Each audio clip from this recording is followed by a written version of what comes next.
بس في البداية عرفنا على نفسه من أي دولة. They want to general information about you in the beginning and to know more about yourself, if it's possible. So my name is Eric Lucas, and I am autistic, but it's a bit difficult to see because I am highly Functional. Yeah, functional. And also I am quite old, so I managed to be used to many situations, and when I was younger it would be impossible for me to talk even like this. And maybe you want to translate. Yeah. Well, yeah, it's clear for them. Okay. They understand. And I discovered that I am autistic. I mean, with the Asperger syndrome 3 years ago. And of course this changed all my point of view about the relations with the society. Now it's much better. It's much easier for me to deal with other people because I know the nature of my difference. It's clear? Yeah. Okay. And my autism is quite light, but at the same time, even though it is light, I can still understand autism. It is like if you have glasses, but you have a very, very light correction, you still understand what it is when someone cannot see far. I don't know the name in English. And you can guess it. So I decided to try to help people like me and to help also society to understand me. Excuse me. It's not to understand me, but because there was the camera, there was a little bug in my thoughts because the camera is. Because I don't want pictures of me. So my phone, you have seen an example. When you pressed the button, my thought went, I don't know where, I don't know what I was saying. Just because I was disturbed by something not in my excuse me. So I decided to make an association to help people like me and also to help what we call society. I mean the non-autistic persons to understand us better, because this is one of our biggest problems is that people do not understand autistic. So there are many troubles and many sufferings coming from these misunderstandings. In fact, between autism and non-autism, there is a huge misunderstanding. So I created an association in France. The name is Alliance Autiste. And we do, with this association, we do some things at the political level, at the high level with the government and with the United Nations and things like this, and the WHO, the World Health Organization, and things like this. And also, for instance, right now, I am consultant, they call this expert, but for the High Health Authority in France, we are doing a study for recommendations of good practices for the adult autistics. And because this is the health sector, they are more focused on centers and hospitals, which are of course important, but we the autistics, we think that the place to live for the autistics is not in centers or hospital. I mean, it is okay to go in centers during the day, during several hours, like school, or it would be better to go to school, but something adapted, something good for them, but not to live in these centers all the day and night, because there is no freedom. It is a big subject. And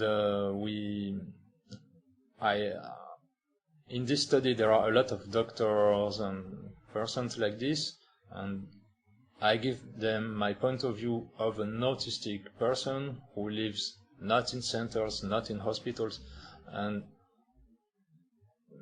I don't complain. People like me, we are very lucky. I am lucky. I can do many things, especially since I know that I am autistic. And I know, of course, that there are many autistic children or adults who do not have this luck. And we also want to help them. And to help them, we have to try to explain autism better to the people who try to help them, in order to avoid making things not adapted. Because many times the parents or the therapists or the methods or the theories who try to help the autistics are based on non-autistic points of view. And what is good for non-autistic persons, I mean, quote, normal persons, is not always good for autistics. And most of the times it is the opposite, it is the contrary. For instance, I will give you just an example. For instance, you, the non-autistic persons, you think that if you bring care, attention to people, it's always better. If there are people coming to you and proposing to help you or helping you without any request from you, usually it's something good. For the autistics, it is the contrary. We have a problem when people put attention on ourselves, or people trying to help us when we don't ask for the help, or people doing anything that we do not ask. It is a very important thing. And the autistics are not people who follow things. We need to first, in order to accept something, we need to desire this thing first. And if the idea comes from our thought, yes, of course, we are motivated to do whatever. But if the idea or the help or proposal or method or whatever is brought by someone else, and which is not coming from our thought, it looks like an aggression for us, because we never asked for this. And we need to see the reason. In order to be motivated by something, we need to understand really the reason. Otherwise, we are not motivated. There is an example very easy to understand by everyone. For instance, mathematics. If you don't understand the purpose of mathematics, it's very difficult to be motivated to learn mathematics. We agree. And for the autistics, it's the same, but much worse. I mean that we are very, very resistant to anything not coming from inside of ourselves, even if it is something good. If it comes from outside of us, you can say like a bubble. We say sometimes that the autistics are in a bubble. You can say our world, our mental world, our thoughts.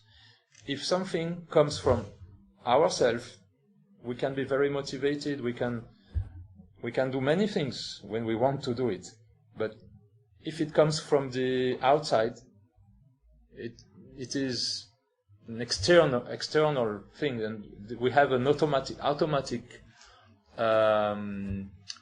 protection. Like in the blood, sometimes there is some things which are fighting automatically about anything which is seen as stranger. So, and in the non-autism also it's the same problem, because in the non-autistic group, the non-autistic person, to say like this, but the non-autistic persons, they live in groups anyway, or in categories of people. And when they see someone like them, they accept him or her easily in the group. But when they see someone not like them, it's difficult for them to accept him or her, and they will reject, or at least they will be very cautious or suspicious against the person. And because autistics are people so different and strange and unique and weird and all this, we have a lot of problems because it's very difficult to the quote normal unquote people to accept us because they are afraid by the unknown. I talked a lot. No, it's very clear I think. إن شاء الله يكون واضحة الفكرة يعني. It's very clear for everybody. So this was the first step, the creation of an association. It is quite difficult, but we progress little by little. It's difficult because the autistic persons are not used to collaborate. It's very difficult for us to work together. The notion of group is something not compatible with autism. So all of my colleagues are people, I would say, a bit like me and with strong head, I would say. I don't know the word. And they all have their ideas and paths, and they don't want to follow me, of course. And I don't want them to follow me anyway. So we have to find a way that no one follows no one, and to travel, to work side by side together. No one is leading no one, and in parallel with a good balance, which is possible. It's just very difficult because usually people follow someone, and when it's like I just have an idea now. If you take the G20 or G8, the presidents, there is no president following another president, never. They have to. We are not presidents. It's just an example. They have to agree together, and there is no one giving order to the other one. So it's a rather difficult exercise, but little by little we try to do this. And this is for France. And I have been invited in Russia and to make a presentation. And in this presentation, it was in November. It was about volunteerism. The subject, the domain, the frame of the conference was volunteerism. And I talked about the health challenges and how I managed to overcome my health challenges. And when I wrote my presentation for Russia, finally I wrote my life very quickly, and I realized when preparing this presentation, I realized that in fact in all my life and all the things that I did in my life, I managed to overcome problems little by little, one by one, like a stairway, steps like this. And after this, I went to Kazakhstan, and I made a little conference in Kazakhstan where I explained my point of view about autism, about society, and so on, but it's rather complicated. I will not make the conference now. It's very long, but it's possible to find it on the website, autisticalliance.org. And I decided to go to Nepal. I don't know why. I just received an inspiration to go to Nepal. And the cheapest flight from Almaty in Kazakhstan to Kathmandu is through Sharjah. That's why I arrived here. I landed in your country because, in fact, at first, it's just a transit. I will stay maybe 2 or 3 hours in the airport in Sharjah. And after this, I thought, because I'm someone who always try to do the best I can with everything, every situation, everything that I can. So I thought, why not? Because the Emirates is something famous. There's probably something very interesting in the Emirates, and why not staying a little bit there? And I verified the prices. It's the flight prices. It's not much more expensive. If I go out of the airport, I stay out of the airport a few days, and then I make a second flight on another day. It's almost the same price. So why not? And then I decided to stay 2 or 3 days maximum. And the first place where I was really, well, I did not like it. And because there was bad internet. And then I had the luck to have contact with your organization. Thank you very much. And then this organization helped me to stay longer, to have more time to prepare, just to organize meetings and to try to do this. And now I am here. إذا عندكم أسئلة, if you have questions about more in details and about cases you are facing, or even with your children or people you know, Eric, I think, is open to talk about it. And oh yes, I am open for all. And your visual, from which point we must start with this? I didn't ask you. So from your opinion, yeah, my point of view, your side or point of view, where should anyone start with the case of autism? How they can start to develop his adaptation and his... First thing, just to be clear, I am not a specialist of children. This is a little problem because, of course, most of the parents coming, many times, they come for the children. And the adults, I don't know where they are, but you know that when you are an autistic child, you don't die at the age of 20, or you remain autistic all the time. But of course, it is necessary to learn how to cope, how to deal with all the difficulties that we have as autistics, to learn how to adapt, how to understand autism also. And so regarding the children, I do not have enough experience about the children. I've seen some autistic children in France, in Russia, in Kazakhstan, and in Kyrgyzstan, and other places, but not enough. I would like to have more experience. But I can give explanations about autism, how to understand better autism, and then you can translate or transpose these principles to the children that you know. I mean that when talking like this as theories, without a case, it's very difficult. And even if you describe a case with many details, maybe I will find some point of view, some explanation, or maybe some advice.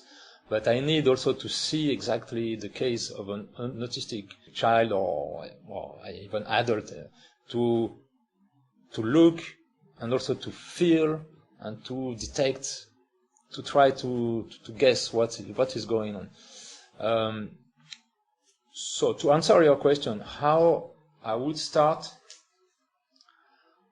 if I had the occasion, I would like to have this occasion. If I had the occasion to start, to try to understand an autistic person, young or not young, to understand and to help. I mean, with enough time, not to help just by talking like now, but with several days, maybe 1 week, 1 month, I don't know, enough time, because it takes a lot of time. Maybe the first hours I will not understand anything. Probably I will understand a very little thing that other people did not understand. And maybe the second day I will understand better. So how I would do if I was in this situation, I would try to put myself at the level of the person. When I say level, it's not bad. I mean, I would like to adapt myself to be like this person, to have, I would not copy exactly his behaviors, but I would be compatible with him or her, and to have this person in confidence with me, and he, let's say he, it's more easy, he would feel that he can be trusting me, and he would also feel that there is something similar between me and him. And for this, I have to put all the chances, all the things on my side, and I would not dress like usual. I would dress simply, or maybe I would dress like the people here. I don't know, but of course he would see that I am not an Arab. But why not? Maybe it can be useful also, because it's a change. It's a little surprise. But I would try to. I would like, for instance, to be either in natural surroundings, without anything artificial. No buildings, no roads, no cars, nothing like this. And if possible, no people, because when you are in the nature, it's the best, it's the best situation. And try to communicate with this person, maybe not with words, maybe very little things. Maybe he would see some tree or something, and he would be interested, and I would be interested also. And even if I have to work on my knees, it's not a problem. And I would like to follow the person. Instead of having this person following me, I would not force him or her to do things that I think are good, or that non-autistic persons think are good. For instance, flapping. When the kids are flapping like this, the parents think, oh, it's a problem because the people will think bad things about my child, and blah blah blah, and he will never be able to work and to have a family and so on. I can understand this point of view, of course, but if the child does flapping or something, there is always a reason.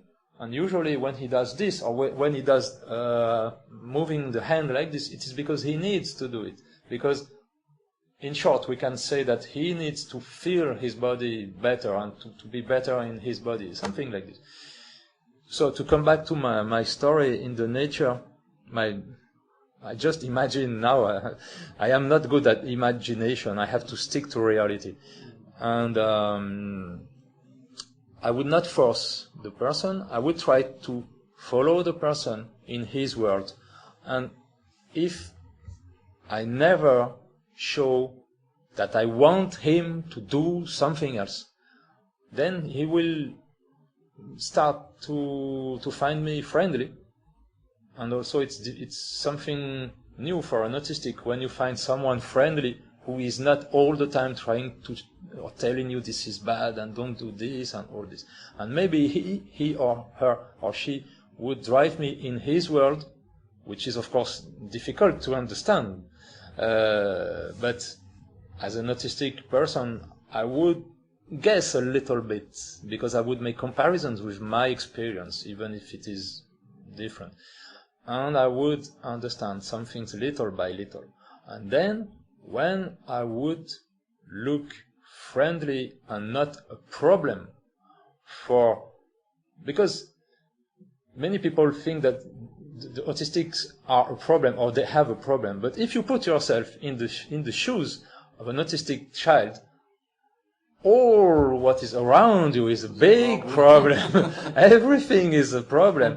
And when your mother comes to you and tries to modify you or to make you something that you don't want to do, and you know why you don't want to do, but you cannot explain it, because it's not that you know why, but you feel that what you want to do. Anyway, you have the right to do it. And in my life, I had many situations, even though I am not a deep autistic, non-verbal autistic. In my life, I had so many occasions of things that I wanted to do, and I knew that it was against the usual things, and I knew that people would condemn me or criticize me, but myself, I have the explanation, I have the luck, because I can express also the explanations. But even though you can justify yourself, anyway, the other people, many times they don't even offer you to justify yourself. They just say, this is bad, this is not normal, you should not do this, people don't do this, so you should not do this because people don't do this. And you don't have even the opportunity to explain your reasons. And I am lucky because I always resisted to all this, and I always did all what I wanted to do, because I knew that deeply it was not so bad. Of course, I've made mistakes. Of course, I make mistakes every day. But in general, being different, my difference, and my way of seeing things, of seeing the world, of seeing life, is not so bad. It's not bad because it is not normal. It is my way. And when your way of seeing things is different, then you can bring different things to the society, because you are different, you are complementary. It is so obvious. So now I come back to the situation.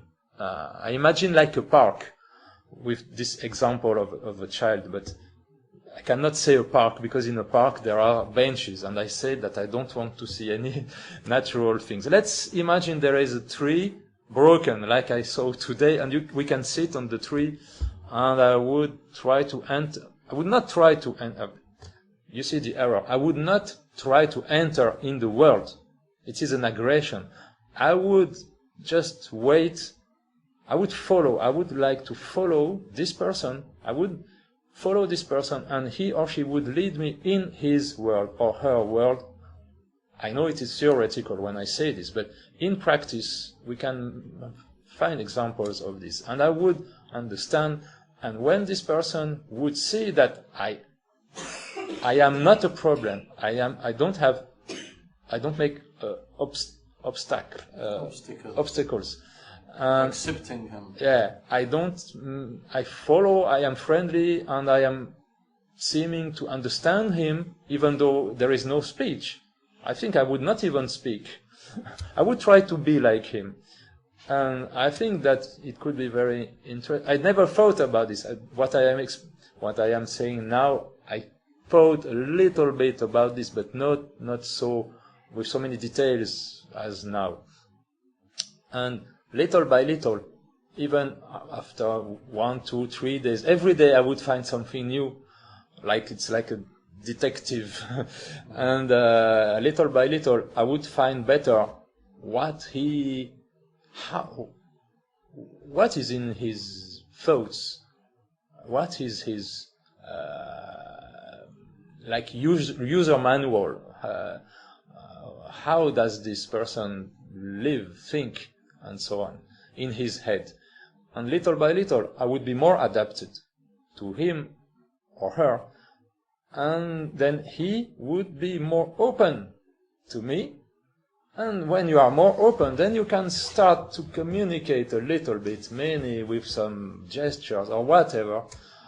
If he wants to go there, I will follow them there. But little by little, when you start to build a human relationship, even if it is very, very basic, then it can, little by little, I can also not force, but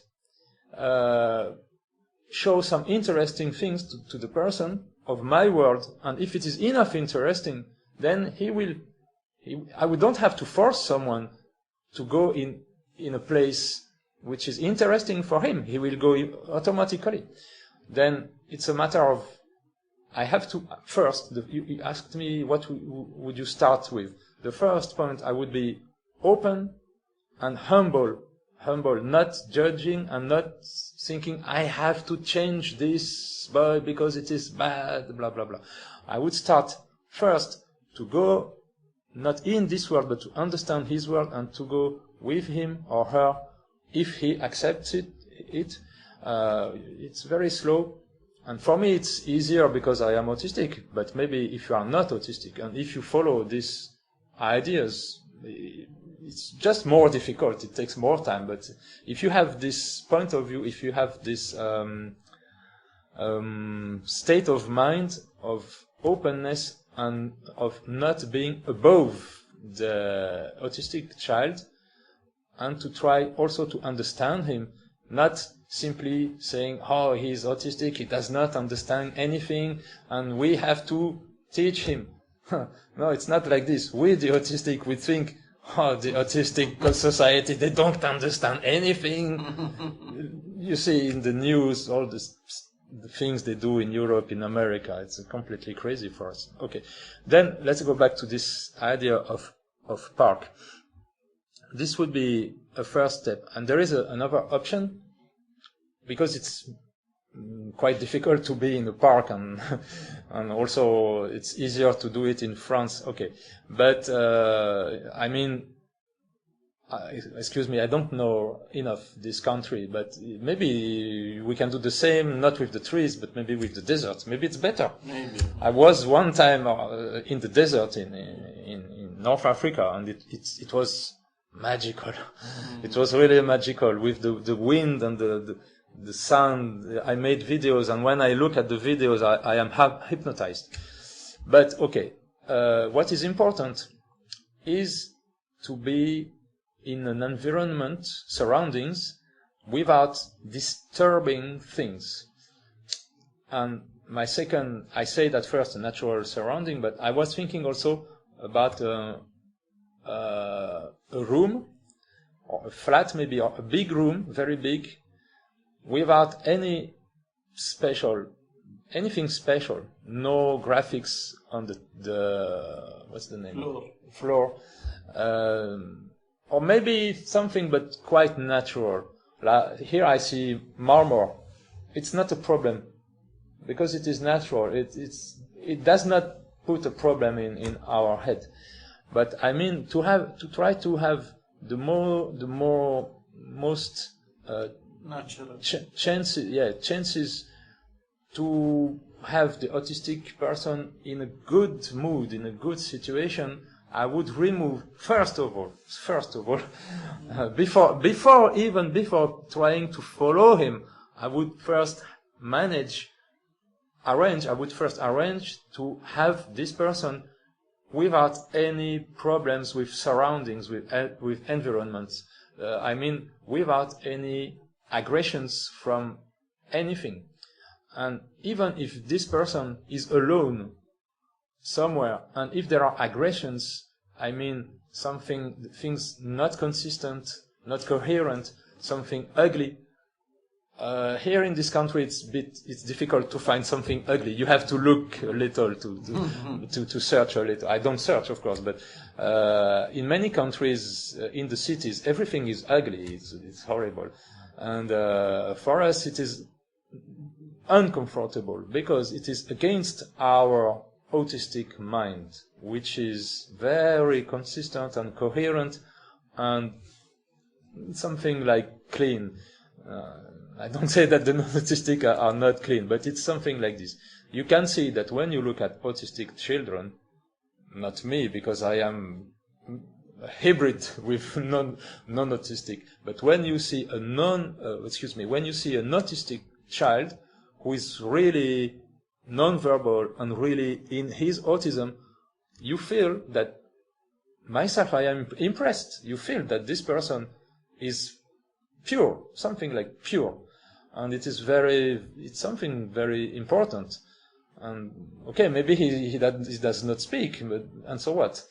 It's another subject. But let's go back to the example of a big room. In the big room, no pieces of furniture, maybe one thing to sit, or maybe a mattress, something, because it's tiring Yeah, in your country, you don't need anything to sit down. Excuse me. Myself, I don't like to sit down, but in this country, people, it's not a problem for you to sit down. No, Yeah, no problem. So no piece of furniture at all, and just tepish. What's the name of this? It's Carpet. Carpet, yes, carpet. If possible, without anything strange or maybe natural things, it's okay. And I think. Not only I think, but I tried a little experience like this.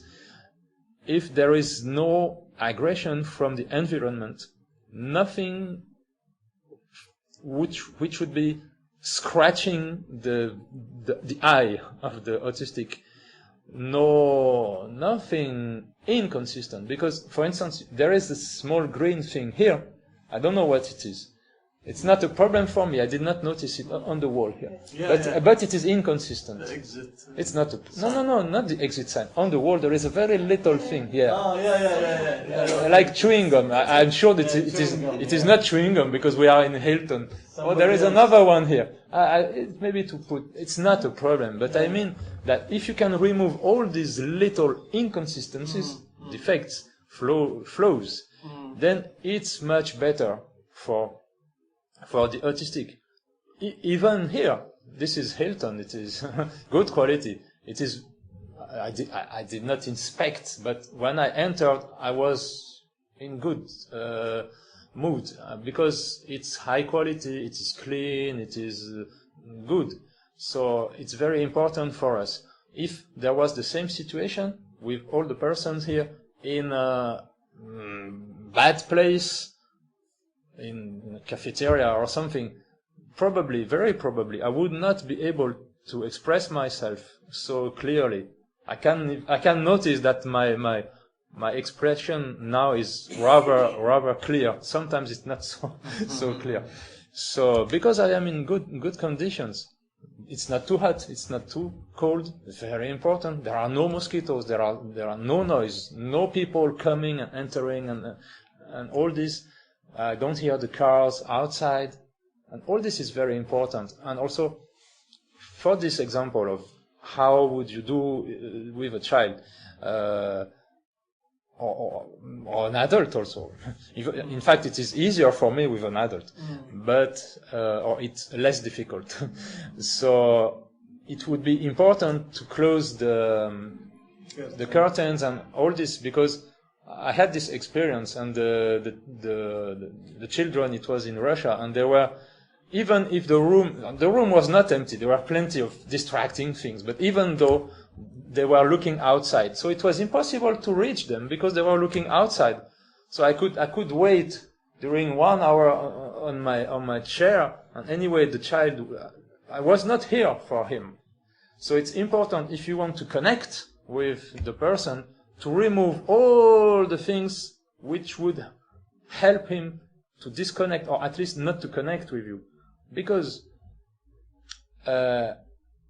if you put yourself in the shoes of an autistic child or adult, and you don't know why, and at some point you notice that you are in a room, you don't know this room, and you are with someone, like me, for instance, you don't know this person. It's already a very big problem when you don't know this person. It's a very big problem. What would you do? What I would do if I was in this situation, even though if the person like me is sitting on a chair and waiting and not frightening and looking not as a danger, anyway, I would take any opportunity to avoid the contact with this person.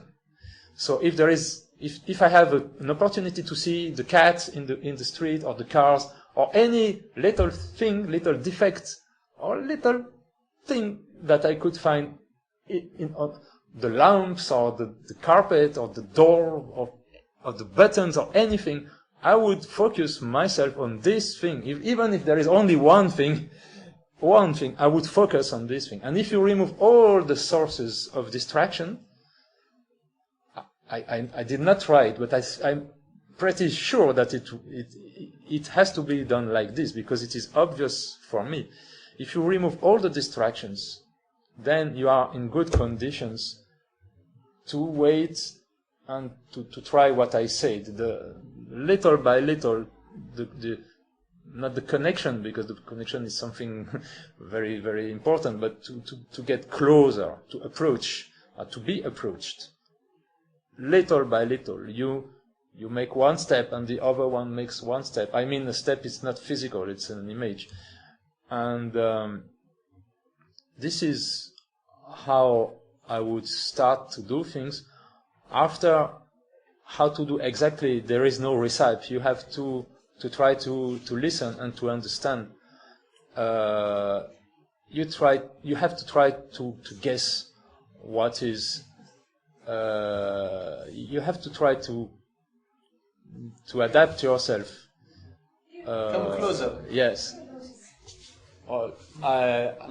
I can, but just because the very little distraction, I don't remember. But I said almost everything about this. But we can continue if you, when we lose the thread, because I was focused on something and I make a lot of efforts to put myself in this situation, and I don't want to say things which are not true.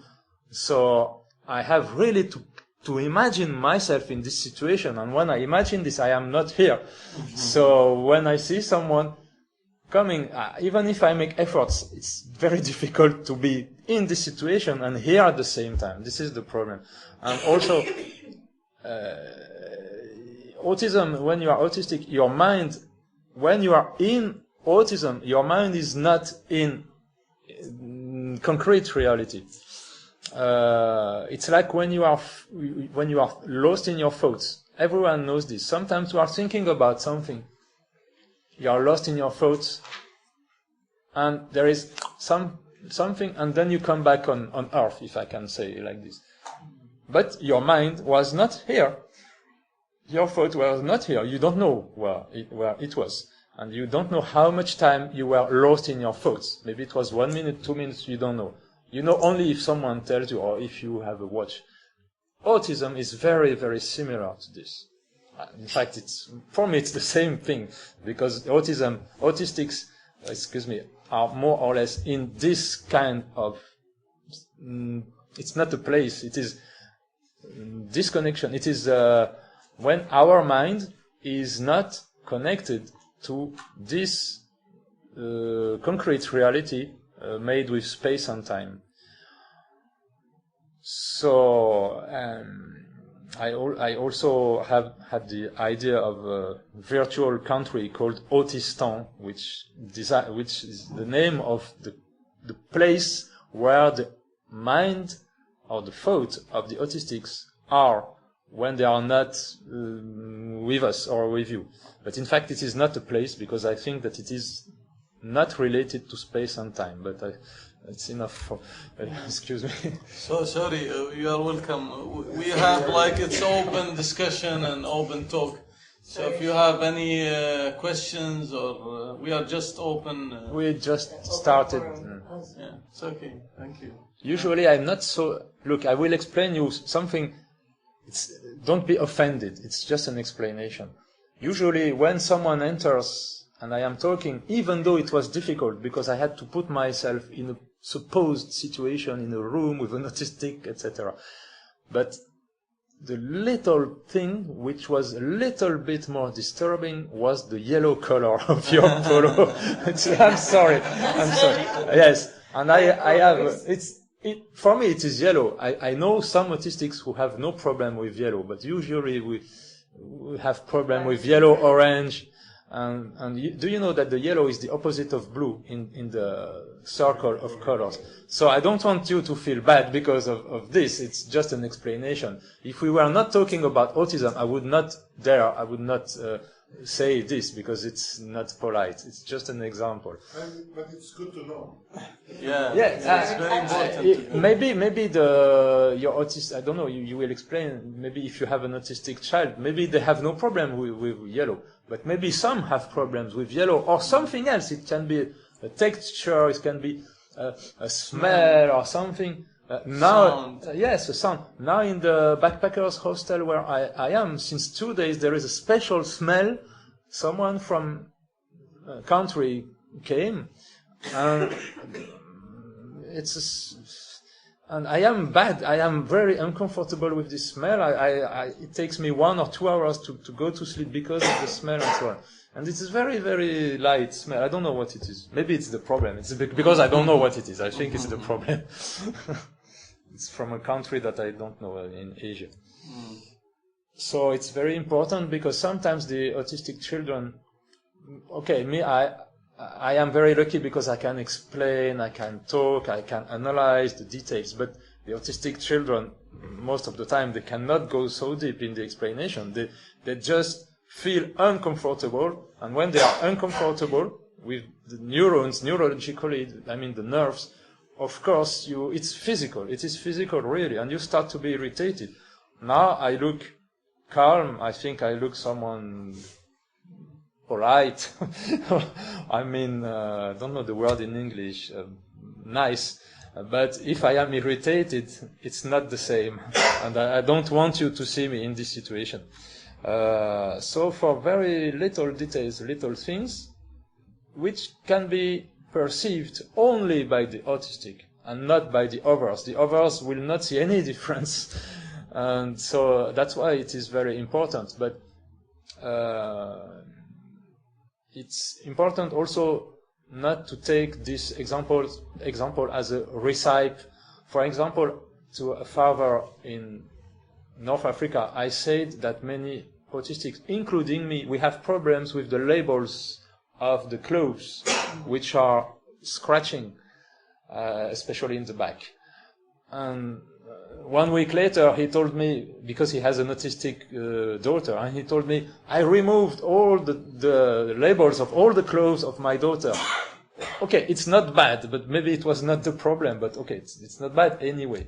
But maybe she has no problem with this. But usually we have such problems with the touch, with the skin. In my case, it's really a big problem.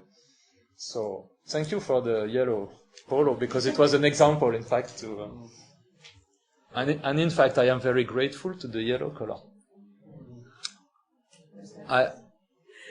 I can explain about yellow later. Maybe you have questions. About the children he cannot explain, it's fair to him to push him to communication in school or start with him in center for autism. He cannot communication, no explain, cannot understand, but only to play. Which age? 4, nearly 5. It is very difficult to answer this question because, look, my first answer would be to say that it is always better for the autistics or for anyone to go in the normal places with the normal. When I say normal, it's just to go shorter. Huh? When I say normal places, because if you live in the normal situations with normal people, of course it is easier or it is less difficult to learn little by little how to deal with normal people. Of course it is difficult because you are not protected from bad behaviors, from bullying, from mocking and all this. But it is necessary to live in the ordinary society to learn how to live in the ordinary society. Because if you live in centers, you cannot learn the life outside. But I talk about living all the time. But now you ask about going to school or going to centers. If it was me, if I had the power of organizing things, I would say everyone should go to the normal schools and normal places, and we should not make segregation. You are like this, so you have to live and to go to this place, and you are like this, so you have to go to another place. You know, like apartheid in South Africa in the past. But also, I would make adaptations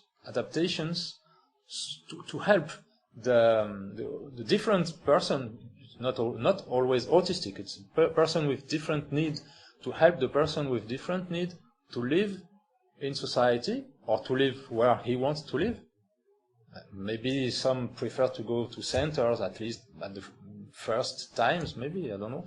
But at least to help the persons, even 4 years old, to do what they want to do. And honestly, I don't think that even at 4 years old, people, the person prefers to be in center, in specialized center. In theory, they would prefer to be with normal kids. But where is the problem? The problem is that the normal kids are not educated neither. And society and the teachers and the school, the normal schools are not aware. There is not enough awareness. So, of course, it is very difficult. If you take an autistic, non-verbal child, 4 years old, and you put him directly in the school without any accommodation, there will be problems, of course, if nothing is done. So there is a need of an assistant. And if it was me, instead of placing a child in a center, even for only 4 or 8 hours per day, I don't know, I would I would not place the child in the school. I would allow the child to go in the school, and the staff, the therapist or the teachers, or I don't know, the staff working in the centers, I would try to have them working in the school with the child, and even in the play, what's the name, the play yard or playground, where it is very important also, because the problems are here, but it's also here that you can start to learn social relations, in the playground and everywhere. And I would do this. I mean that I would not take the child and force him to go to a special place where he would start his life in special place, like you take a fish from the ocean to place the fish in an aquarium. No, you have to help him to swim in the sea. For instance, if you take a child or someone who cannot swim, he does not know how to swim, and you send him directly to the swimming pool and you push him in the water, it will be a problem. Maybe he will be able, but it is dangerous. So it is the problem. The autistic need the person with special needs. They need special help, with more time, more people to help them, more patience, more accommodations, and with this special help, then they can swim normally in the swimming pool. And excuse me, it's just a comparison, but this example of swimming pool, I can tell you, in my case, I am not a child, I am talking, I've always been talking, I mean since the age of 3, but in the past I had problems to go in the swimming pool because I have some problems, it's difficult to explain. And when I was going to the swimming pool, I was just watching people swimming and trying to imagine that I was doing the same. And then I started to do my own accommodations with all the necessary things. And when I have all my accommodations, and I tried little by little, and now I know that I can do it, I can swim, I can make 1 kilometer, which is not so much, but in the past it seemed not for me. I was thinking, oh, it's not for me, it is for the normal people, I cannot do this. But I mean that it's important not to say that the child cannot go to the school because it's too much difficult and he will not survive and all this. I think that it is necessary to send the child to the normal things, but to help him, and not to send him like if you push someone in the swimming pool when he does not have any knowledge or any help. Regarding the centers, I don't know. I've visited some centers in Russia, in Kazakhstan, in some places, and the children were well treated, and there was a lot of staff. And they told me that there were progresses, and I think that it's true that there are progresses. But I don't know. I think that maybe it would be useful to do both, maybe to go to normal school with someone helping you, and also to have several other hours of special training, especially for autistics, like maybe ABA, or I don't want to mention special names, but not now. But additional trainings. But these additional trainings dedicated for the autistic difficulties, I mean the need to train the autistic to learn normality, I mean non-autism, I mean to teach him or her tricks or methods to cope, to deal with non-autism, to deal with society. It is, of course, it is necessary, but I would do it with special trainings at home, or maybe in school, maybe, but in the normal place. Because if you do all this in a special center, and in fact you teach him only special things, but it's always in specialized things, and the child from the beginning is used to be in specialized things, and he is used to feel that he is not like the others. This is strengthening his feeling of being different. We feel that we are different anyway. But if on top of that you put us in special places, and it's like if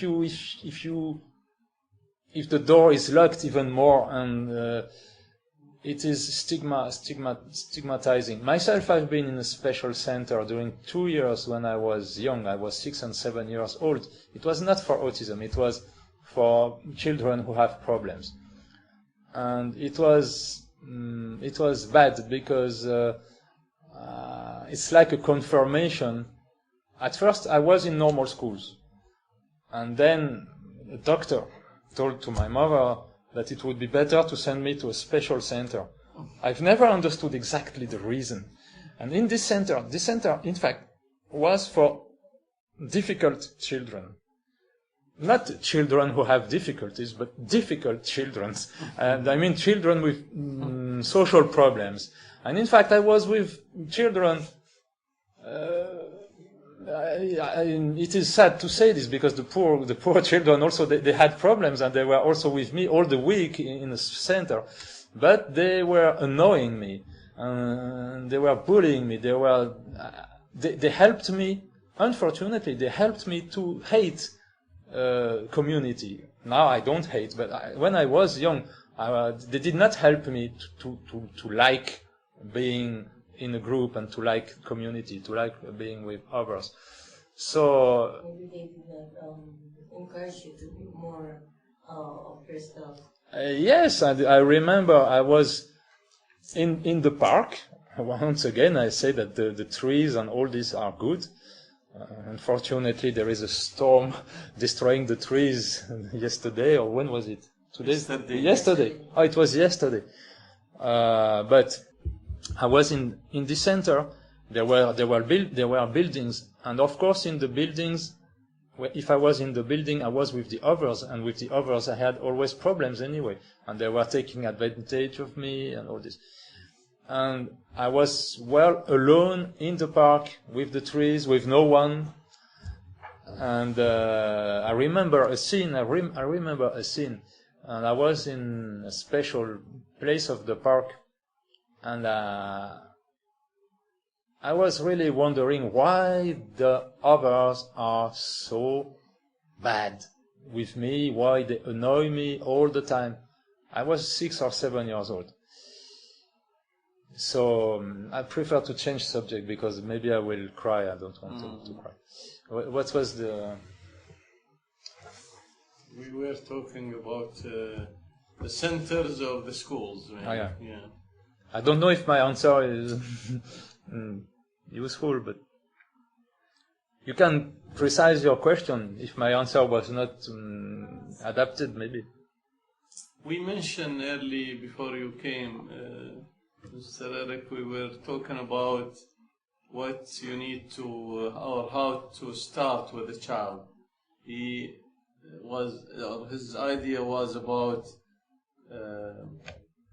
getting on his level, or starting with his trying to approach him without really without entering in his world. yes. Instead of entering, because it is like a burglary when you enter in his home, in his world, without asking for permission. Of course, it is a problem for him. So you just have to try to synchronize with him. It's very difficult, and to come closer little by little, and he should accept. He should accept the idea. But anyway, I am recording everything, and I will put it on the site. On the site, and that's why I forgot to tell it at the beginning. I record this to put it on the website, to share it with more people. For instance, the people who could not come today because of the storm, and they will listen to all this. But for this reason, just please do not mention some things that you would not want to be public on the website. No names or things like this. So basically, with autistic, is it really they have these common symptoms of no or slight eye contact? How do you deal with the eye contact? Your question is why the autistics have a problem with eye contact? That's it? Yeah, or sometimes they do communicate with like a glance, but not straightforward. Did you notice that when I talk now, I don't look at you? Did you notice it or not? Now I look at you because I make a little effort, and what I am saying is not very complicated. I ask a simple question, did you notice or not? And you say yes or no, it's not complicated. But when I start to enter in explanations, and my thought, when I was talking about the empty room example when you arrived, my thought was not here. It was half here. I could see the carpet, but most of my thought, my focus of my thought was not here, was in a virtual room that I invented in my head, and it is rather difficult for me to imagine something because people say that I have a lot of imagination. It's not true. I don't have imagination. I cannot imagine things without a concrete ground. And when I imagined the empty rooms, I had to take existing things, because I lived in an empty flat, and also I have to imagine things that I know. I am unable, it's just a bracket. I am unable. Sometimes I see people drawing some fantastic things. I am unable to do it. So when I was trying to imagine something, it was a difficult exercise for me. And also, the question is very difficult. How would you start with an autistic? And I was trying to imagine maybe the beginning of some new recipe to find solutions, to connect, to communicate with autistic. Of course, it is very difficult. So I was not able to look at people in the eyes, because if I look at you in the eyes, first time you are moving, and your eyes, there is someone behind the eyes. There is a human being. So the human being is living, and my thought cannot be somewhere else, and at the same time looking at the human being living. And maybe I could make a lot of effort to consider that there is no one and it's only a form. And if you don't move, if you freeze, and if you don't move the eyes, if I make a lot of effort, maybe I could look in your eyes. In fact, my eyes would look in the direction of your eyes, but anyway, my mind would be somewhere else because I have to focus to something else. And I would not do this because it's not respectful, because I would have to consider that you are only a picture. So I prefer to look at some place without any detail disturbing my thought. This is an element to answer your question. There is also So in short, I think that in short, the answer is that we need to be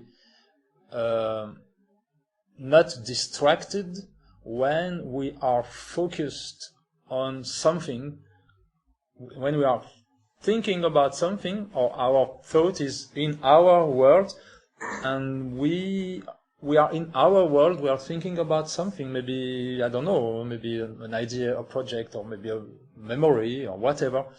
And for an autistic, the thought is the most important thing. Our thought is ourself. We are our thought. It's very important to respect our thought. We can call this mind, or maybe spirit also, but let's call it thought. And when an autistic is focused in his thoughts, we can call this that he is in his world. Many times it is very important for him to continue his trip in his thoughts, because he is maybe building something, or maybe solving a problem, or I don't know, he's thinking about something, and he cannot, if you disturb him, he cannot do it. It is very, very frustrating. But imagine that the autistic person is not thinking about something very important. Maybe you are at the table in the home, you are eating maybe, and you talk with your child, and for some reason he's not very focused on something else very far from here. He's more with you. Let's take a situation where the autistic is more or less here. His thought is more or less here with you. Then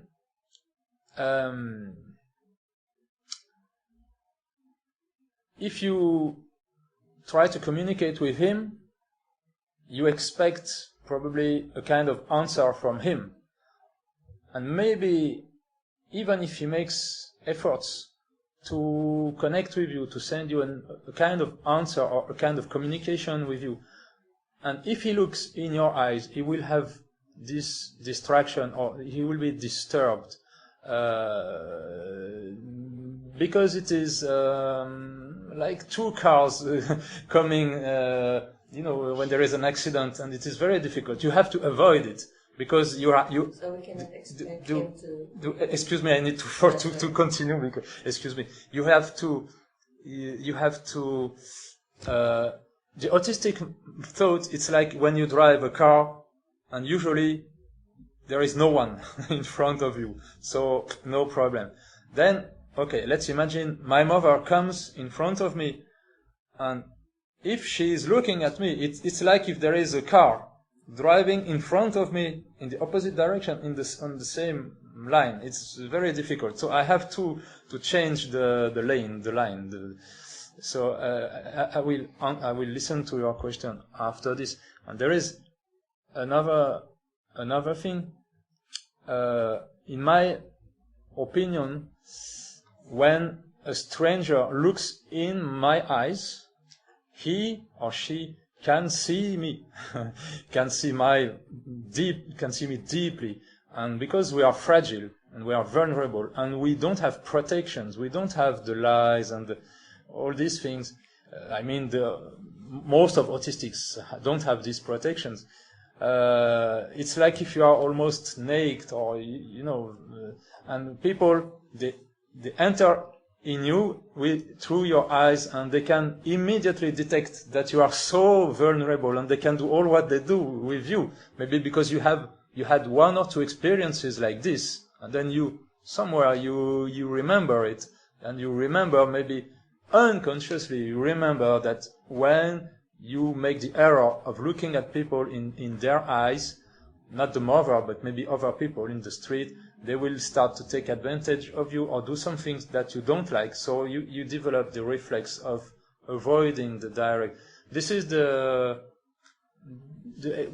answers that I see so far, but maybe there are other answers. Maybe you need to think about this. But you had a question. Excuse me. Now you can ask me now the question. No, I'm just confirming. So we cannot expect the child to have a 100% eye contact, even if it is sometimes the teacher would require you to have the child have more eye contacts with his peers or his teachers or in the normal classroom setting.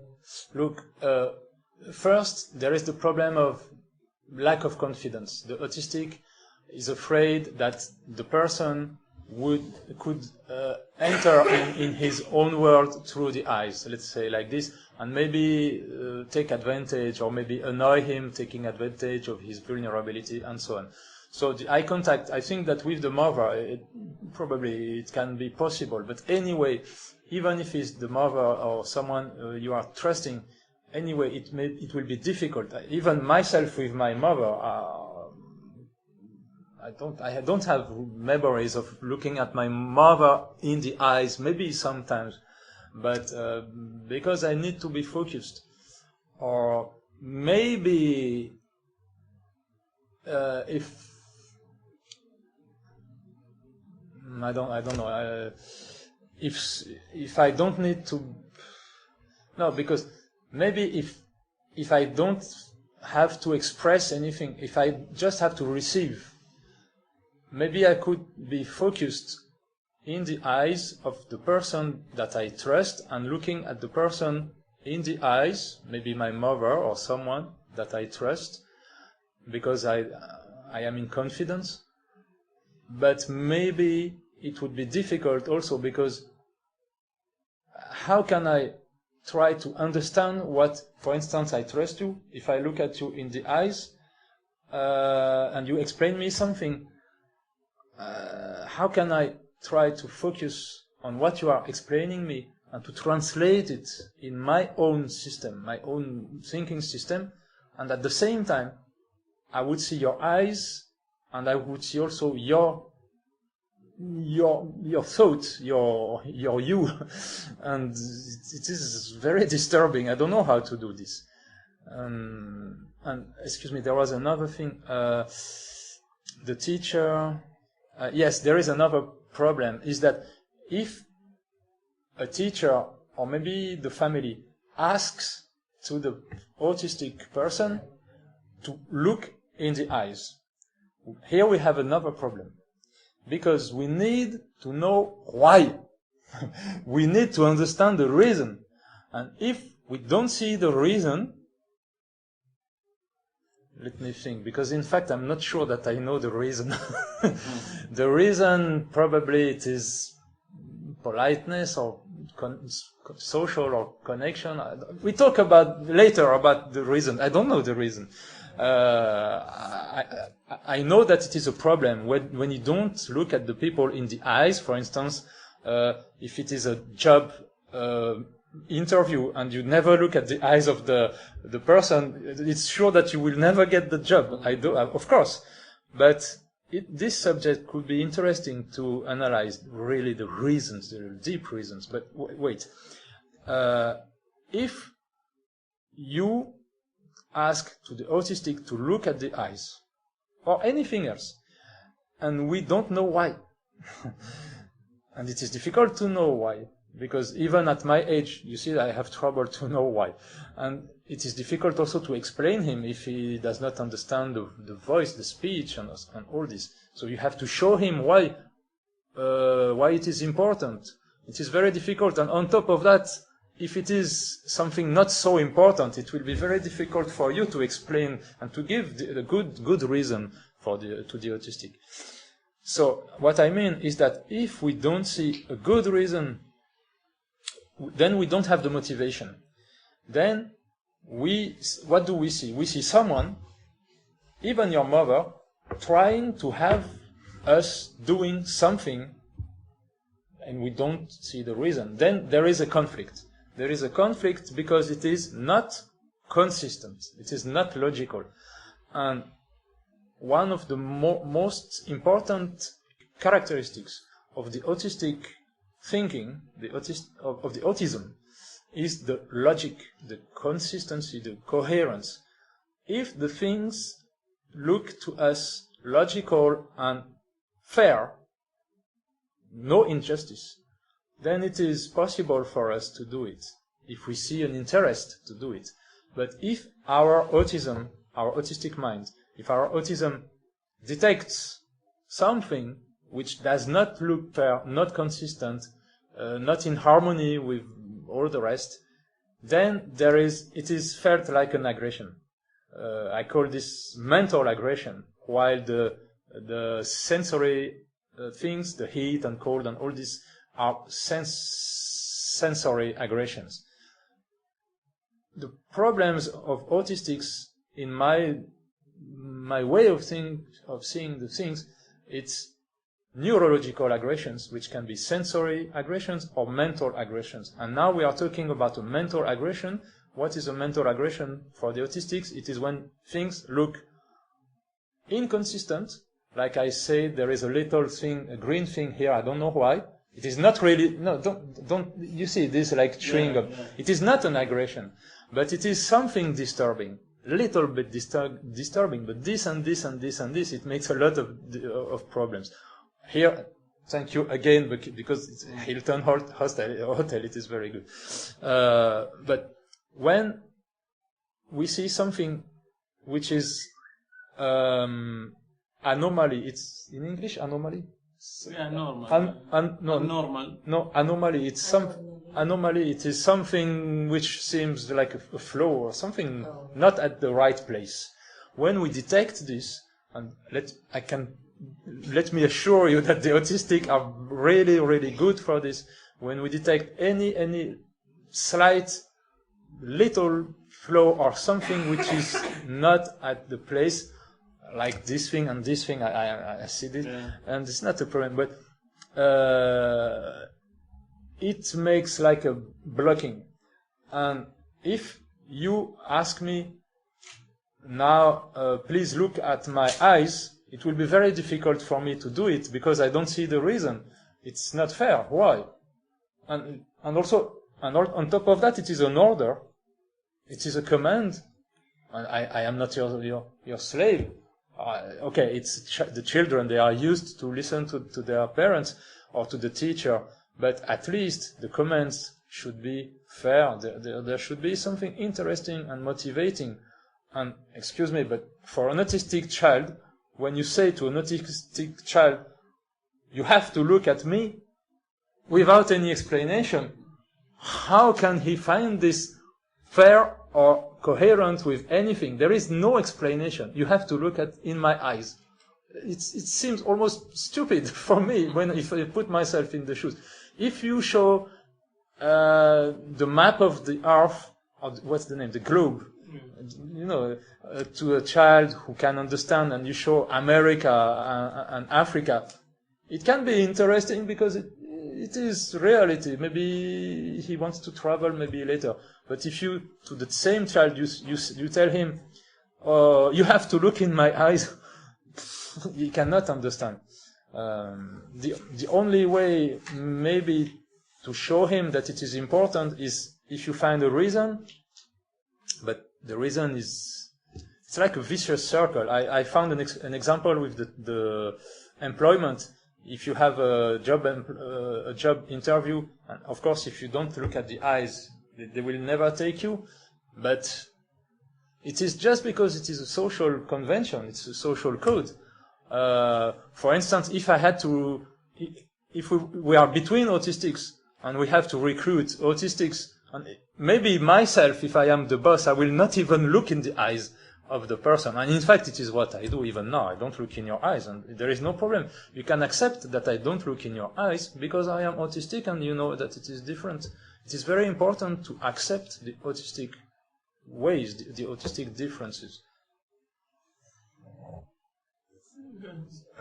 It's open discussion. So we can consider that eye contact is not a major issue in terms of autistic child. It's a major issue for the. As long as the child respond even without to your direction or instruction. Yes, I would say it like this. Yeah, because for him, why would he look in your eyes?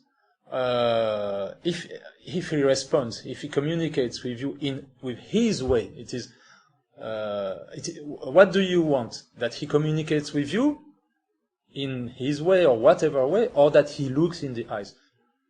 Of course, you know that it is a problem if he doesn't look in the eyes, because later he will have problems with people and so on. You know it. But it is a social problem. It is not an autistic problem. It is a social problem. It's the norm of the society. It's the norm of society. And it's very rare that I look at people in the eyes. Almost never. When I look in the eyes of people, it lasts a few seconds, and during the few seconds I cannot continue to think about my thoughts, because you see that this thought is very fragile. You see that many times I don't remember because the thread of my thought is broken by any little thing. So of course, if I look in your eyes of you, madam, after 3 seconds I will not even remember what was the subject. And now I looked a little bit in your eyes, not in your eyes, but in the direction of your eyes, and I noticed that you have glasses, and I thought the fact that there is a bar on the glasses hides a little bit your eyes, and it is more easy, less difficult for me to look in the direction of your eyes. You see, it's complicated. I mean, there is that issue because there are some parents which are very much concerned about the eye contact of their autistic children or son or daughter, rather than evaluating or in fact they consider evaluating the response, the way children respond to your instruction. Excuse me. I've read on internet that the lack of eye contact is one of the criteria to detect if your kid is autistic or not. Yes, of course. But the fact that it is a criteria does not mean that it is a problem, or So I think that it is probably useful to teach or to manage to arrange things so that the kid, little by little, can look more or less in your eyes or in the direction of your eyes, little by little. But anyway, it is a problem for him. Anyway, why he does not do it? Because it is a problem. Anyway, I told you, because of the focus of the two cars coming in opposite direction. It's not a good example, but it's a conflict of attentions. In fact, there are two attentions, like two rays of light or something, which are in the same direction. It's like if you take a big light and if you put this light in my eyes, it will be difficult for me. I don't know the name in English, when you have a light in the eyes. Flashing. Yeah, flashing. It is a problem for us, because we see your eyes, there is a lot of life between your eyes, of course, and it is a world also there behind your eyes. Now I make an effort to look in your eyes during 1 second, but fortunately you listen to me and you don't express a lot of things, so it's not difficult. So anyway, it is a problem for us, and that's the reason why we don't do it, because it is difficult for us, and on top of that we don't know why. You imagine. So maybe it can be useful to try to arrange so that the autistic can learn to look in the eyes a little bit. It can be useful to avoid social problems. For instance, if you are in the airport, I laugh because I have some experiences in the airport, and you don't look at the eye of the security agent. In fact, I don't look at the eye, but I have enough explanations. But he will find it suspicious. And I have many examples of people saying, he does not look in the eyes, his word is strange, he's suspicious, and then they are afraid and so on. People will be afraid because you feel like someone who tries to avoid the eye contact because you have something to hide. because you plan to do something, or because you have something bad that you want to hide. This is the problem. There is a confusion, because when bad people want to do something, or when they lie, they have to avoid the eye contact. You know, when you suspect that someone is lying, you say, what you say? You say, please, you look in my eyes, and now repeat again what you said. And if it is a lie, maybe you will detect that it is a lie. So the bad people have to protect their lies, to avoiding this. And maybe this is the reason of of this habit, of the need of the people to be able to see in the eye, just to see if it is true or not true. But we, the autistic, especially the autistic children, they don't have anything bad to hide with the. They don't avoid the eye contact because they need to hide something bad. It is the contrary. They avoid the eye contact because they want to protect themselves, their inside, their autism, their autistic thought, from something which probably is bad, or we see society like it's hostile in general. It is hostile. This is also an explanation. Thank you for this question, because I've never thought so much about this subject. But we can continue if you want, or maybe change the subject. But one thing is sure: if you try to force the autistic to look in the eyes or to do whatever, and if you cannot find a way to show him that it is justified, it will be very difficult, especially when it is something especially difficult for us, like the story of eye contact, because it is a conflict with our thought. But even if you take something simple, which is not really a conflict for us, but anyway, we don't see the explanation, we don't see the reason, there is no justification, it will be very difficult for us.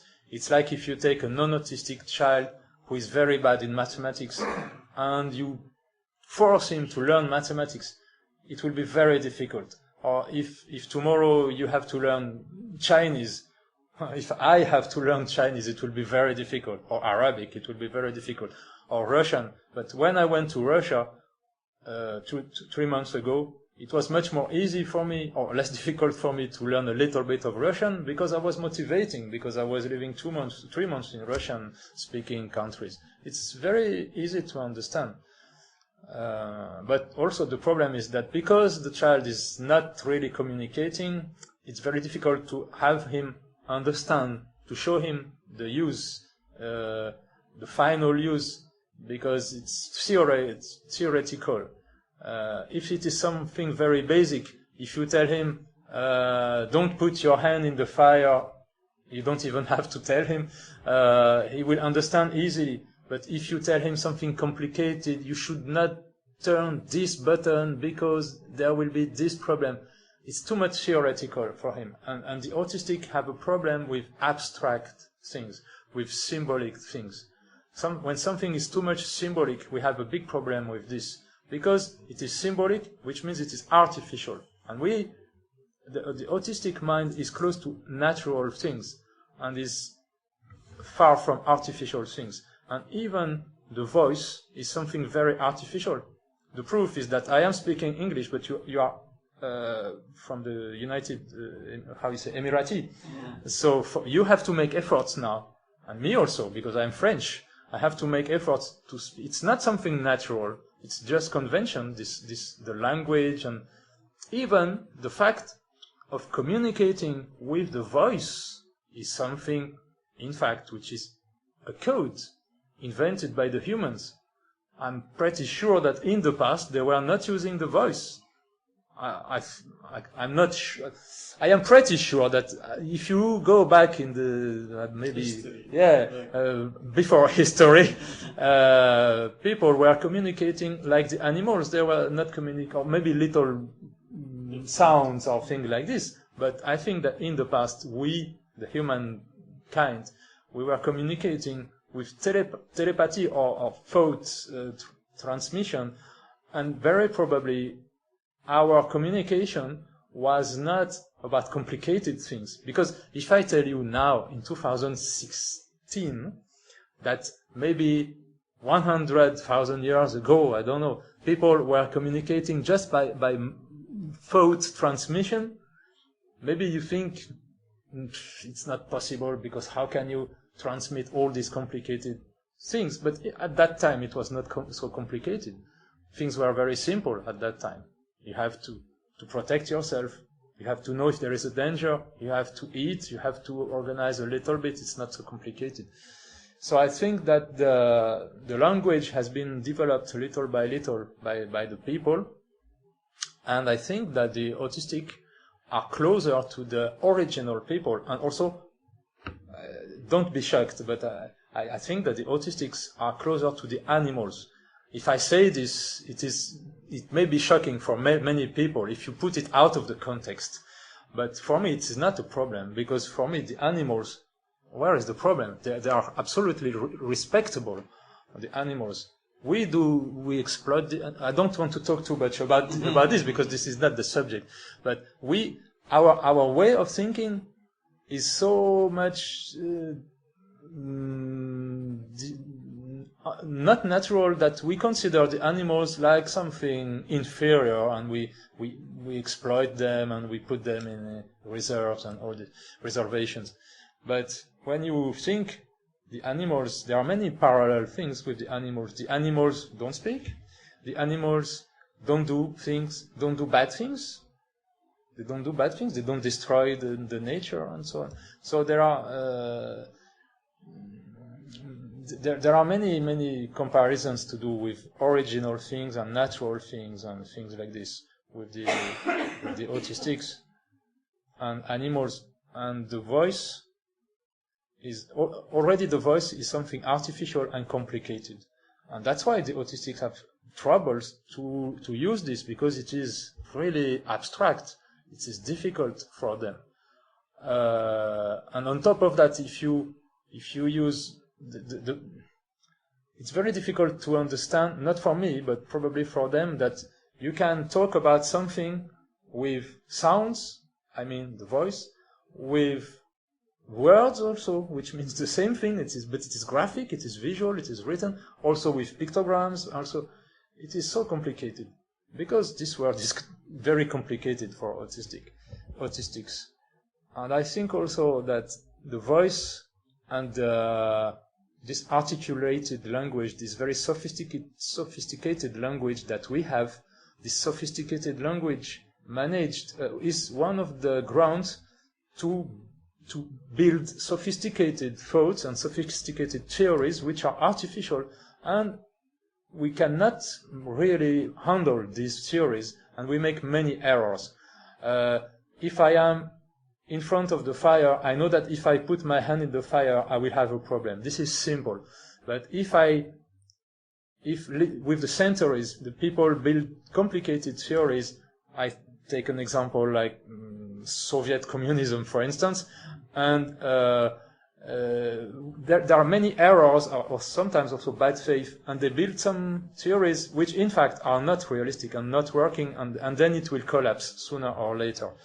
And all this is, in my opinion, because of the complexity of the communication made by people on artificial grounds, and they manipulate many concepts, and because there are so many errors, and there are amalgam, it is confusions, they can use a concept and say, oh, but this concept is close to this other concept, and this second concept or this second idea is close to this third idea, and at the end it is completely lost and confused. I finished this thing. So I think that the problems that we have in society now are, in fact, might be not due but related to this complicated language and communication and theories. So the fact that some people do not communicate with complicated things, maybe it's not so bad. It can be also useful. I don't know exactly how. And you can make also the same parallel with the hand. I thought about this only today. If I say that the voice is very complicated and sophisticated, in comparison, I mean, not the voice, the language. The language with the words is very sophisticated in comparison with the animals. We know also that the human, what is the characteristic of the human beings is that because of their hands, they can build some complicated things. So with our complicated and artificial mind, we can build complicated things. Sometimes it's very beautiful. I've seen very beautiful things in this country, which are made by man, and like the mosque, it is very beautiful. And when I see the mosque, for instance, it's very good for me because I think that the people don't do only bad things with their hands and with their language, but many times also with the hands and the language, which allow us to build sophisticated and artificial things. Sometimes with I have an example coming to my mind. You take the Hiroshima and Nagasaki. Everyone knows what it is. This is made by man. It is impossible to make naturally, and it is made by concepts. The reason of this was because the pretext, they say that thanks to this nightmare, this helped to finish the Second World War, which is true. Probably, but all this is anyway built on big nonsense. Anyway, it is how can you make this? How can you decide to send an atomic bomb and kill 3,000 people? This is completely crazy. So I made a parallel between language and the hand, and I don't want to go too far. This is one of my autistic problems. I start to talk about something, and I think about plenty of things, and there are many, like on internet, you see a web page, and there are maybe 10 links, and you don't click on the 10 links, but I have no choice. My thought is clicking automatically on the 10 links, which are opening 10 pages, and so on. So I cannot think about 100 things altogether, but many things. And I made an effort right now to stop this subject, because I was already thinking about something else, is the fact that the nuclear bomb is made because of Albert Einstein, who is very probably an Asperger autistic. So it's very complicated, but I don't think that he intended to do bad things anyway. Thank you for everybody attending. If anybody is want to talk, we are here with Eric, so it's open discussion. If anybody wants, I have all the time. I even have my food. Yeah, so and I even have my tent, but I don't think I will put my tent in the Hilton. Because I talked about it. I will show you, because many times people ask me about diet and gluten, and I don't know much. But I show you what I eat. And about the gluten, I think that many autistics have problems with gluten, but maybe some of them don't have problems. But it's not really my specialty. I don't have enough knowledge to know about casein and gluten and other things. But in my association, I have a colleague who is a specialist about this. And later, if some people in your organization, society, if they have questions about health, about gluten, about all the things related to health, I can put you in contact with her. And on top of that, she speaks English, and she wrote a very interesting text about this. And she's in our association. But myself, I noticed, excuse me, I decided myself of the subject, but just a few minutes. I noticed that now that I stopped eating bread and pasta and even rice and even meat, sometimes a little bit, I go much better. I feel much more healthy than in the past. And I even noticed that sometimes, because my hostel is above a fast food, sometimes I have temptations and I eat a hamburger with the meat and the mayonnaise and all this. And after this, I am tired and I feel like polluted, and not polluted, but heavy and not in good shape. So my diet, it is here in this pocket. Maybe the basic is here. There are walnuts, cashew, and almonds, and usually there are nuts, but I did not see nuts in the supermarket. This replaces the bread, the pasta, and all this. And it is perfect. And it is so handy, you can eat it anytime. It is a bit expensive, but when you make comparisons, in fact, I don't eat all this in one day anyway. So it's not so expensive, and it is so... It is the basics. I don't have problems with gluten, and I don't have to cook. It's finished. I don't cook. I don't use the heat, because I think that the cooking, I know it is good to make little.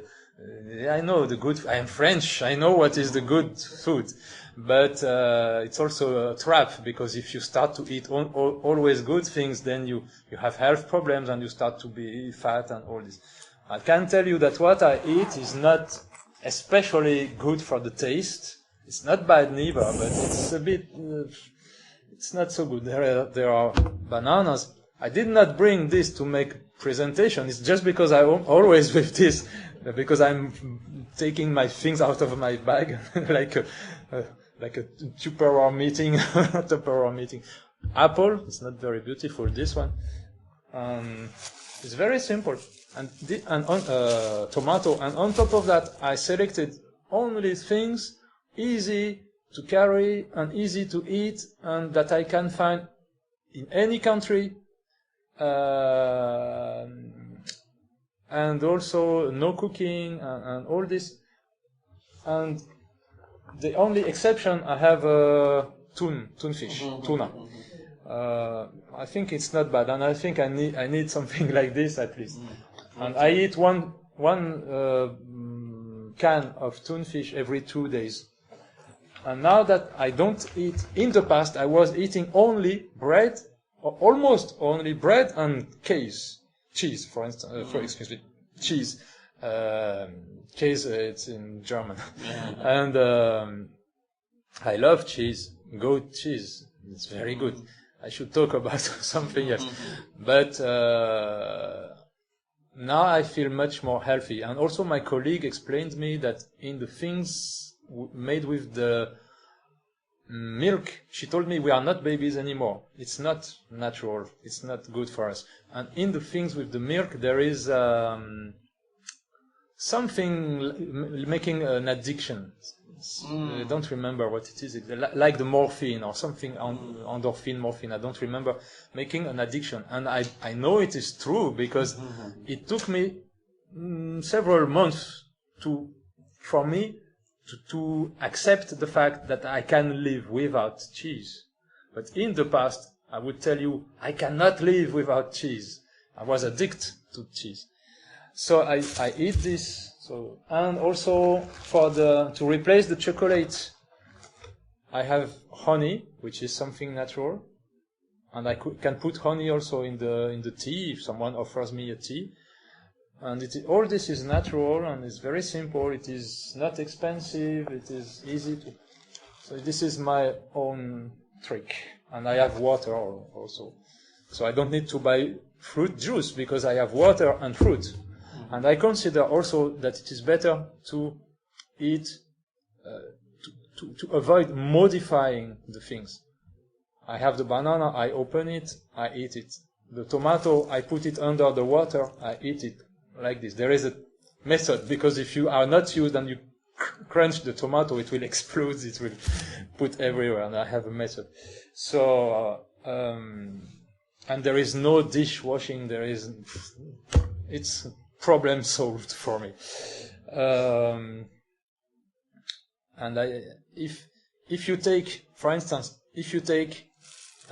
tomatoes and you make some cooking tomatoes in the oven, I mean with the heat, maybe it's good for the taste. Probably it's good for the taste. You put some cheese, or I don't know.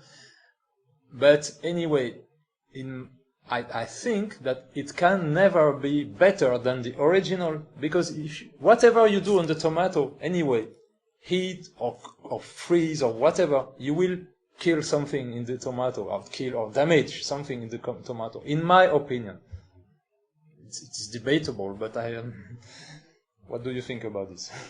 Yeah, maybe that's true in some You can way. think. And, How can you do better than... I have an apple in my hand. I say this because there is a recording. I have an apple in my hand. How can you do better than the apple? You can do whatever you can. You can cut it. You can put change it. It cannot be better. I mean, for the health, it can be better for the taste. So I know it. But for the health, what can you add better than the nature? We could talk about creation. so, Excuse me, just to finish. I am not someone defending the nature. I am not someone green. I don't know how you say this in your country. In France, we say écologiste. But I discovered all this little by little. And I also, apart from the toonfish, I discovered that the things which are rather easy to access for the human on the trees usually are not bad. It's a theory, I'm not sure, but usually they are not bad. How I discovered this? Because I learned that the peanuts are not good. Before I had peanuts. And I inquired, and I don't remember why, but I know that the peanuts are not good. And I also learned that the peanuts, at first, they grow out of the earth, and then they go back in the earth. Yes, I did not know it. It's strange. And then I said, maybe when something is in the earth, maybe it's not for us, maybe it's for, like the potato. The potato, if you don't modify it, you cannot eat it. You have to cook it.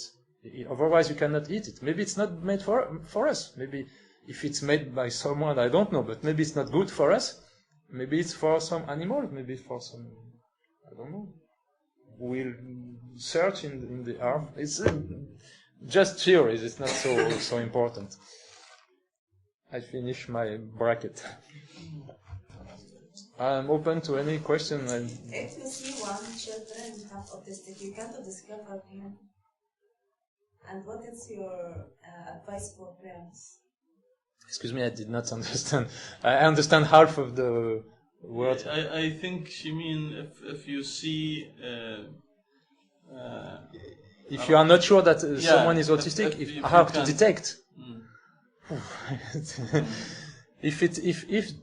In my opinion, of course, if the child is non-verbal and depending on the age, but I think that the explanations that you can find on internet, for instance, we talked about the eye contact or the lack of will to communicate with the others. Of course, these are criteria to know if a child is autistic.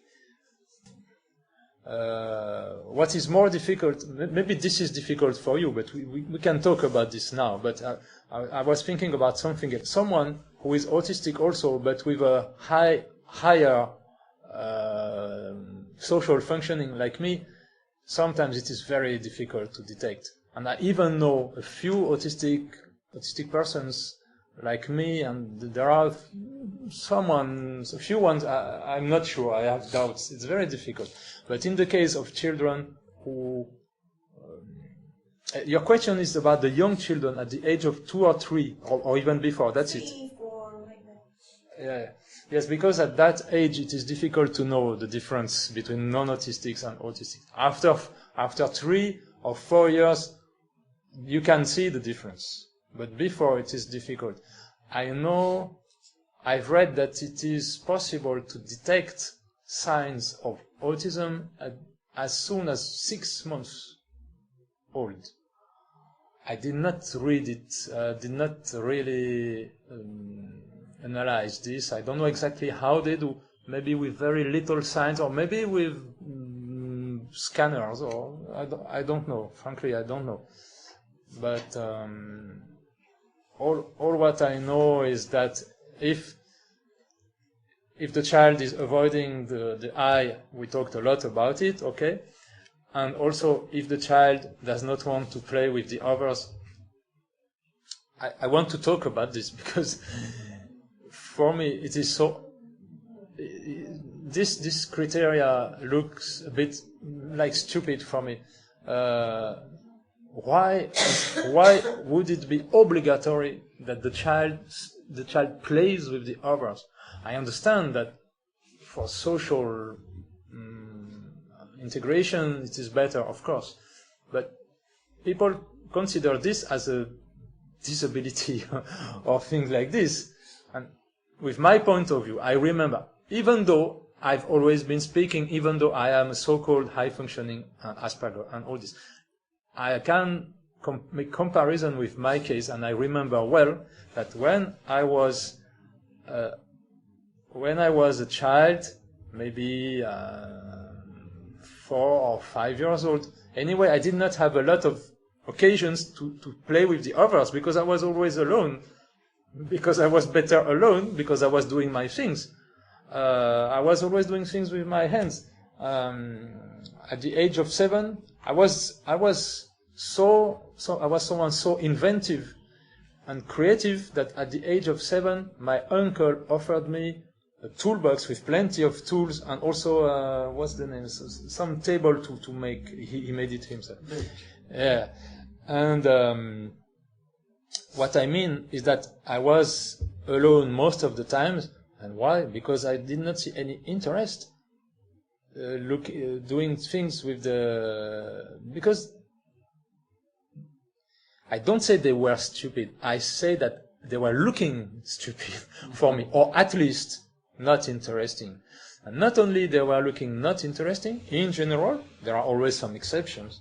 So you can have some friend sometimes. But in general, I would say 99.9% of the kids at school, they were really,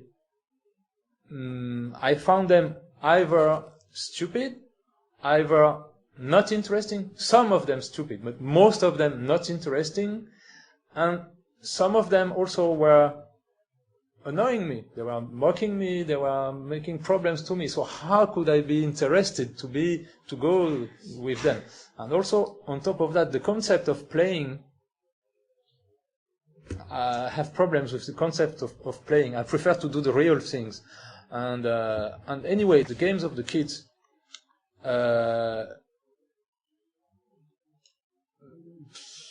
I did not understand them, and they were not interesting at all for me. So I can understand easily a young autistic child, even non-verbal, who is not attracted to play games with the others, because anyway he will not understand the principle of the game, because the principle of the game most of the time will be abstract.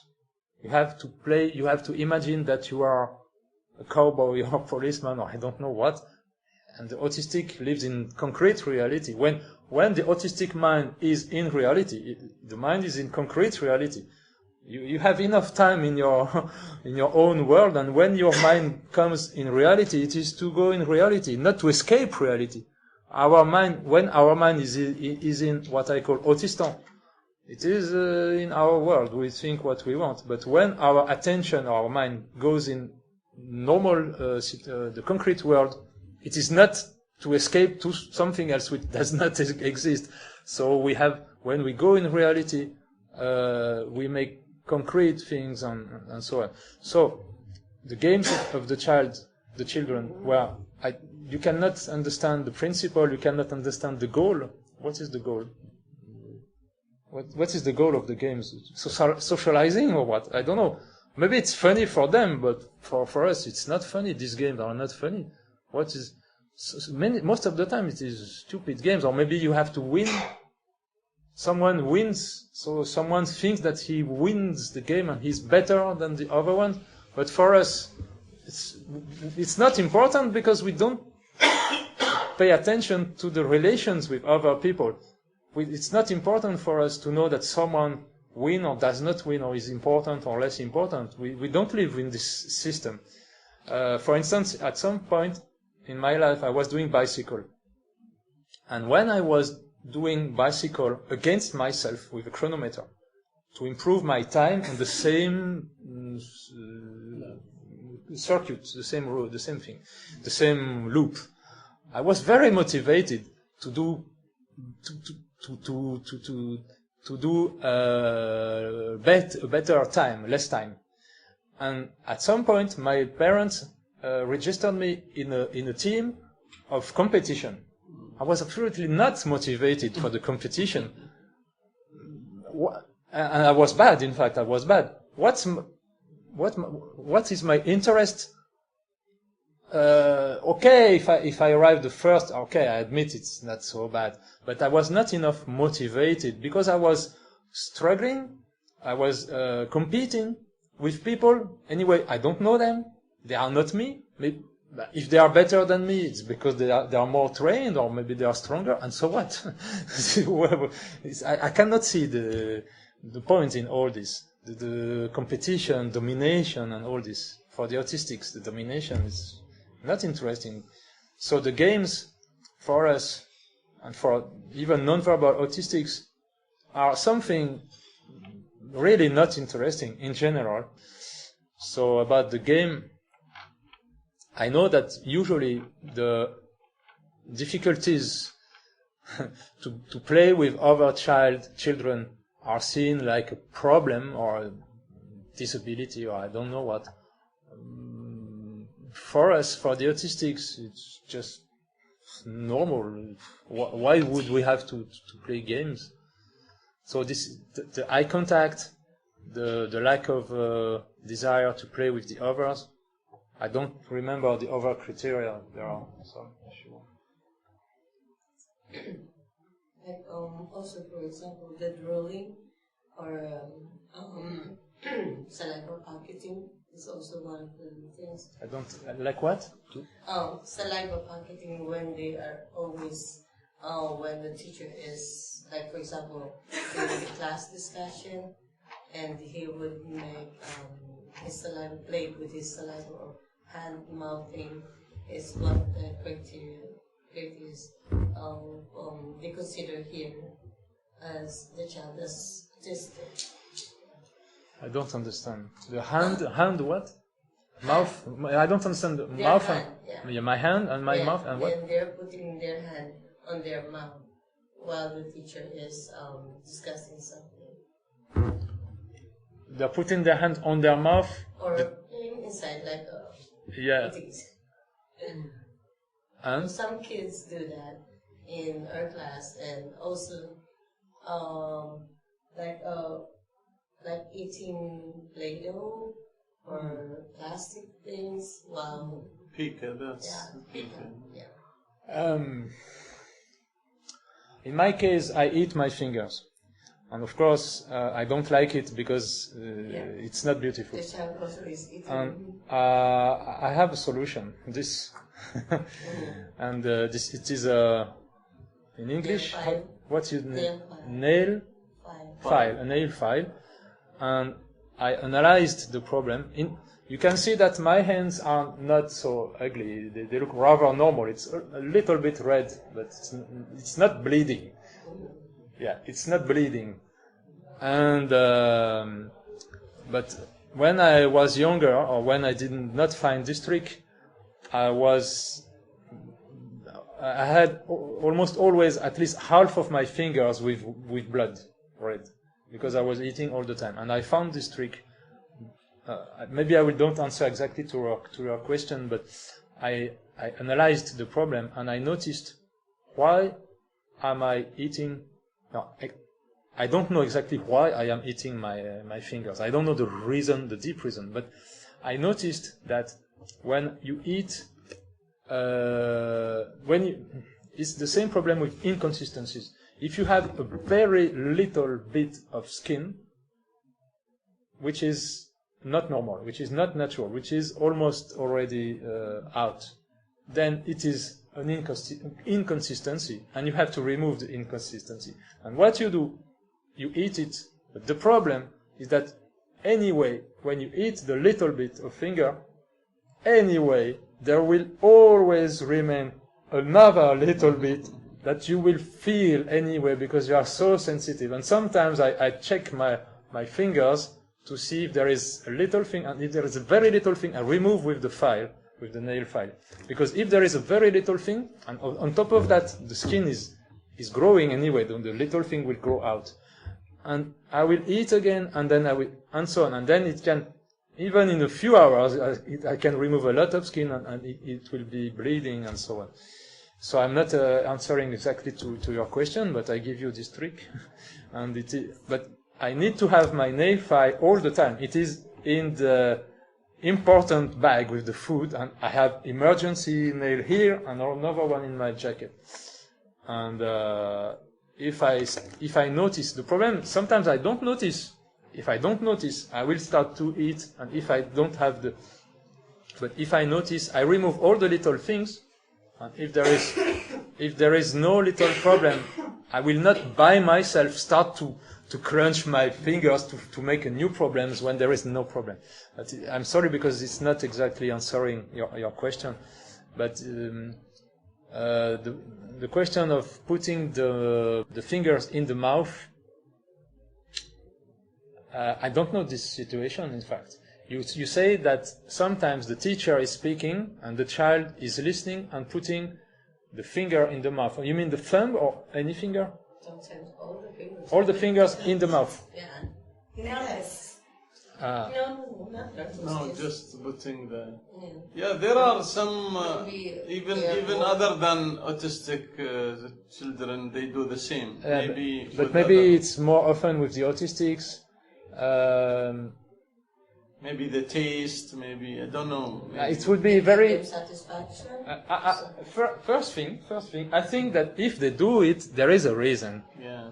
Maybe it's a biological reason that maybe no one understands, but there is very probably a reason. They don't do this just because they are autistic. There is a reason. It's like flapping. I've learned, not long ago, I've learned that flapping helps to feel better your body. And for instance, when an autistic, some parents tell me when the autistic is agitating his hand, why? And do I have to stop it?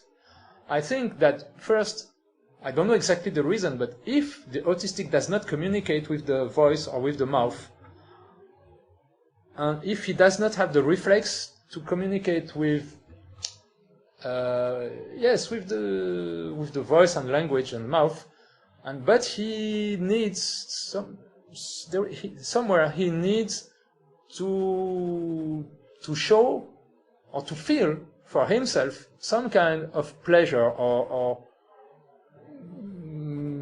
pleasure or satisfaction. And maybe a non-autistic will say, oh, I am so glad, so happy, or will laugh or something. But if the child does not use the speech, maybe he uses the body for this function of expressing, at least for himself, or feeling, at least himself, some kind of satisfaction. I did not think a lot about this, but this is the only explanation that I found. And what I found also about this, if you need to move some part of your body to express some kind of exaltation, or in English you say excitement, oh, I am so exciting to go to this conference. And if you cannot say it, if you don't function like this, but with something else, and if your function is to move some part of your body, what would you move? What is the easiest thing to move? What is the easiest thing? Hand. Is the hand. So it's very logical. If I had to move something, the easiest thing to move is the hand. I don't remember like this. It is the hand. And also, what is the second most easy things to move? It is like this, going forward and backwards. Sometimes I do it. I surprise myself, but because it is the easiest thing to move, I will not. If I move my head like this, maybe some do this, but in my case, it's a problem because I will have a headache. So, but for this situation, putting all the fingers in the mouth, I don't know enough this situation. I think we enjoy a lot of